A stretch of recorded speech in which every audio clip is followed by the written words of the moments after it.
మీరు weight loss treatments కనుక తీసుకున్నట్టయితే స్పెషల్గా మెన్లో ఇది రెలవెంట్ టాపిక్. ఇది మీరు 40+ ఇయర్స్ ఉండి మీరు న్యూట్రిషన్ సపోర్ట్ కానీ అంటే న్యూట్రిషన్తో వెయిట్ లాస్ అయినా లేదంటే GLP-1 అగోనిస్ట్లు అంటే మాంజరో ఆర్ జెబాన్ ఆర్ ఒజంపిక్ అని ఇలాంటి చాలా ట్రీట్మెంట్స్ వచ్చాయి. వీటి వల్ల మీరు వెయిట్ లాస్ అయినా వీళ్ళందరిలో ఒక పర్టికులర్ థింగ్ లాంగ్ టర్మ్ కనుక ఆర్ మ్యాసివ్ వెయిట్ లాస్ అయినప్పుడు దాంతో వచ్చే ఒక సైడ్ ఎఫెక్ట్ ఏంటంటే మజిల్ లాస్ ఉంటుంది.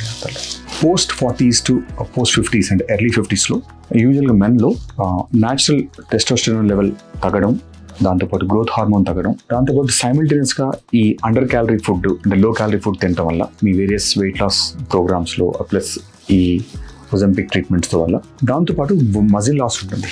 ఈ మజిల్ లాస్ ఉన్నప్పుడు ఎట్లాంటి ట్రీట్మెంట్స్ అవైలబుల్ ఉంటాయి, ఇది మళ్ళీ మనం మజిల్ లాస్ అలాగే కంటిన్యూ అయితే ఎట్లాంటి ప్రాబ్లమ్స్ వస్తాయి.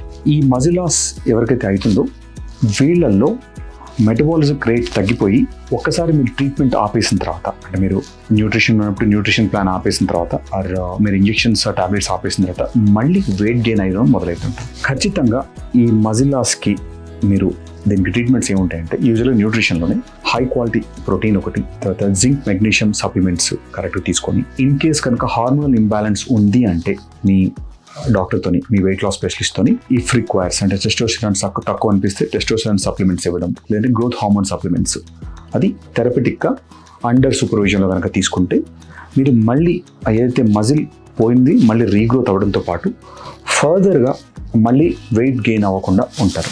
సో ఈ మజిల్ లాస్ వల్ల మనకు వెయిట్ గెయిన్తో పాటు మనకు ఇంజురీస్ ఎక్కువ అవుతాయి, బాడీ అంతా కూడా వీక్ అయిపోయి అన్హెల్దీ లుక్ ఉంటుంది.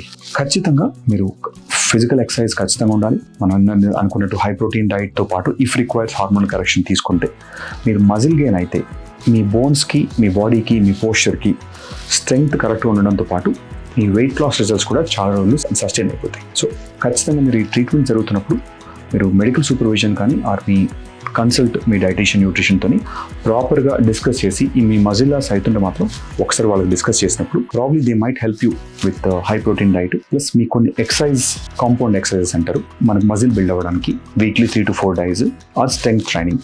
వీళ్ళలో ఒకటి అవాయిడ్ చేయాల్సింది ఒకటి ఎక్స్ట్రీమ్ కార్డియో ఒకటి అవాయిడ్ చేయాలి. ఎక్స్ట్రీమ్ కార్డియో చేసినప్పుడు వీళ్ళలో మజిల్ లాస్ ఇంకా ఎక్కువ అయ్యే ఛాన్స్ ఉంటుంది.